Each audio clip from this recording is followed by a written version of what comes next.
but I want to hear from you, particularly like big shop versus small shop, right? So like you've been at both. You've been Yes. at small shops and you've been at large shops.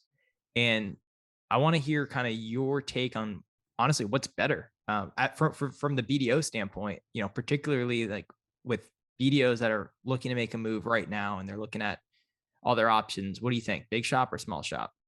So this is purely my opinion and my opinion only, not representative of anyone else Oh or the boy, financial here institution it I work comes. for.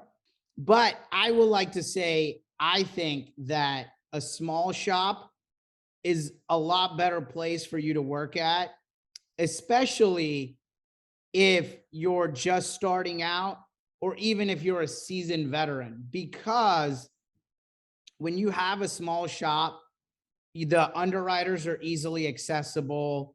Your director of SBA lending is a lot easier to be accessible. And with larger shops, what you will see is the churn and burn of BDOs. I think Alan talked about this on his last podcast where he said, um, there's a ton of guys and gals that do 8 to 12 million a year, ride that base, or switch jobs every 6 to 12 months, right? They go from shop to shop to shop to shop.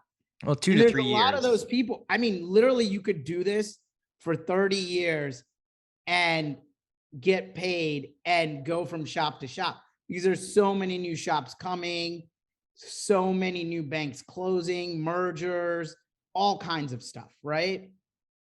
What I've found in a larger shop, and especially a mature shop, without naming names, um, is it becomes a more credit oriented shop because underwriters, closers, chief credit officers, chief operations officers, those people don't switch jobs like salespeople because they're not on commission.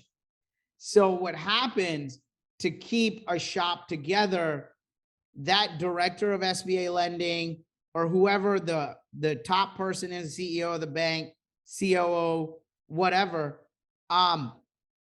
caters completely around the whims of the chief credit officer and director of credit and your underwriters and your closers. And so you come in as a BDO, they're literally going to scrutinize everything you do. I will tell you this. I remember at one shop where I was at, without naming names, I I helped can see bring your in, LinkedIn, but go on. without naming any names, I brought in a friend of mine, right?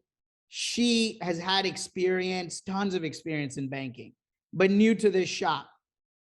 Then there's another guy who is at the shop, very top producer, doing 70, 80 million a year out of California. We won't name a name.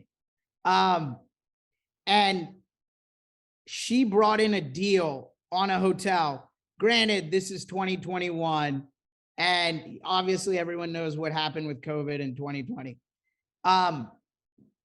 However, the numbers are getting better. It's a solid deal, full equity injection, fully real estate secured deal. That same underwriter or the credit manager declined this deal from the new girl, but when the guy from California brought it in, got it approved.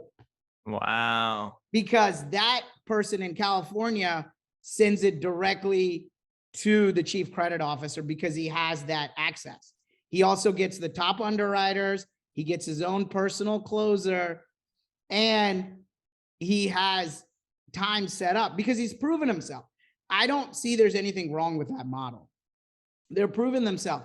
But then I would go out and say, hey, don't go hire other people. Stick with your 5, 6 guys and let them all do 70 million, right?